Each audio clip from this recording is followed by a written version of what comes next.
For some people, their dream car is probably the latest Lamborghini, Tesla, or anything that has the fastest technology, speed, and an automatic navigation system. But for many others, their dream car lies in the past. Perhaps an era that they never got over, an old love, or they simply just crave a unique treasure, something that not everybody has nowadays. Today, I find myself in the heart of Boca Raton, Florida, one of the few places left in the country where you can find these unique and timeless treasures, more specifically, Mercedes-Benz. But these classics are more than just vehicles. They are a work of art. And the person in charge of bringing these cars back to life is Freddy Genatios, the founder and CEO of Unique Cars of Palm Beach. Freddy, thank you so much for being here with me today. And what once started as a hobby for you ended up becoming your full-time job and passion. What inspired you to embark in the classic car business? Well, when I was very young, my grandfather used to have a Mercedes-Benz Coupe, a W111 250 SE, and I think that's what triggered my passion for these cars. When I went to college, he gave me that car, and I used it for like 3 years. Then I sold it, and I regretted that I sold it. So it started my search for these cars, and finally ended up in restorations, full restorations of the Mercedes of that 60s and 70s era. And did you watch any of the James Bond movies by any chance? Did your inspiration come from any of them? Well, many movies, Yeah. they show these older Mercedes, not particularly James Bond, but there are many movies where they're featured. And it's not only an inspiration, it's a preservation of history. Restoring a classic car can be a rewarding pastime. A car restoration is not an easy task, nor should it be left to anyone. What was one of the biggest challenges that you have faced in restoring a car? Well, like 2 years ago, we got a call from a customer from Naples, Florida. And he said that his garage had burned, and he had a 280 SL Pagoda inside the garage, and the whole garage collapsed over the car. And after he insisted a little bit, we went there, took a look at the car. It was in very bad conditions. I told him, I think it's best if you buy another one and let this one go. And he said, well, no. This was a wedding anniversary 30 years ago to my wife. I want to preserve the same car. Aww. So we embarked in the project, and it took us a year and a half. Wow. And we did it completely, and the car looks like new now. Like new? I have to see pictures of that. We have them on Instagram, a few pictures of those. And Now that you mentioned the Instagram, you are definitely revolutionizing the way that people purchase these cars. Oh yeah. It's not just older folks. No, absolutely No. not. We have a very young crowd interested in this vintage Mercedes. It doesn't have an age limit. No, it doesn't. Absolutely. Millennials, people my age, are buying these Oh, yeah. cars. Oh, yeah. I'm seeing younger and younger audiences. And speaking of your Instagram page, amazing job. Thank you so much. I really mean, appreciate that. you incorporate the music.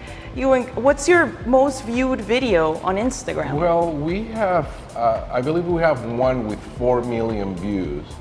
And the person in charge of our Instagram is my wife, Erica.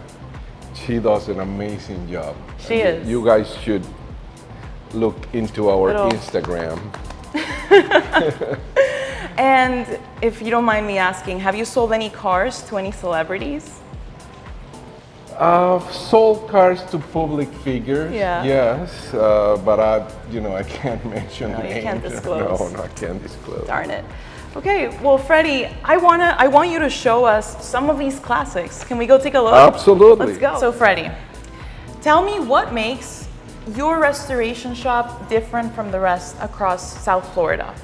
Well, first of all, we have very interesting cars. either to be restored or be driven as they are.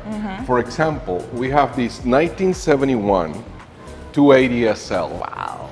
And what's special about it is that the production of this very model ended February 23rd, 1971. Wow. And this particular car here was built the last day of production, the very last day. Like the last cars to roll out the factory, this is one of them. This is a car we're not gonna restore. Right. We're gonna leave it as is, and it's pretty much available and ready to sell and drive.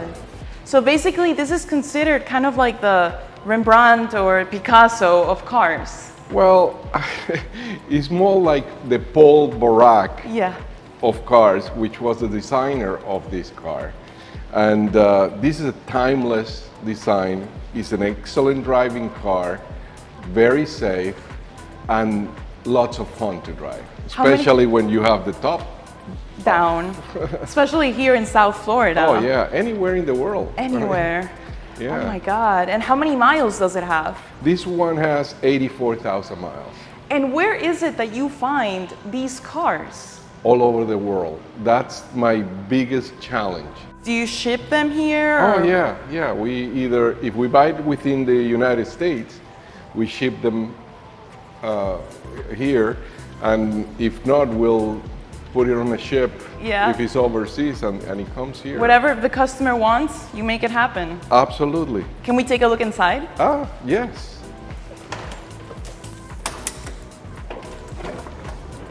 Oh my God. You see the level of preservation of this car? I feel like I just stepped into Disney World, but for cars. Yeah. This is beautiful. Look at this leather. Such fine interior. And that's the original one. Oh, original. Wow, Freddy. So Freddy, after seeing everything you have here, I am truly, truly amazed with everything that you've done. Where do you see Unique Cars of Palm Beach in the next 5 years? Well, we've been growing steadily for the past 6 years. I really think we're gonna grow a lot more. There are many of these classic Mercedes needing restoration. Yeah. And we are up to the task. I can see you guys, just growing and growing exponentially. Can you tell me about any projects that you're working on? I believe you mentioned that you might be embarking on an electric car project. Actually, yes. We've done 2 280 SL electric cars for customers. And we're gonna do a couple of them as spec cars for future customers. They perform really well. It's not an easy task, but it's a rewarding result. Of course. So we're gonna keep doing this. What is it that you enjoy the most out of what you do? Driving. Driving. If you had to name your child after any of your favorite cars, what would it be? Well, I wouldn't name a child after a name of a car, but actually we got a dog 2 years ago, and her name is Mercedes. So Of course, she had to be Mercedes. of course. Freddie, thank you so much. Thank you. It was such an honor speaking to you today and getting to understand what this industry has. And for somebody like myself that doesn't know much about it, I learned a lot from you today. And just seeing everything that you do, and you make people's dreams come true. Absolutely. You know, this is an era that people never got over, or they just want to bring these classics back, and you're helping them do that. So it's truly, truly an honor speaking with you today. Thank you. Thank you. Thank you for joining us in this very unique and special episode. We hope you join us for another one, and stay tuned.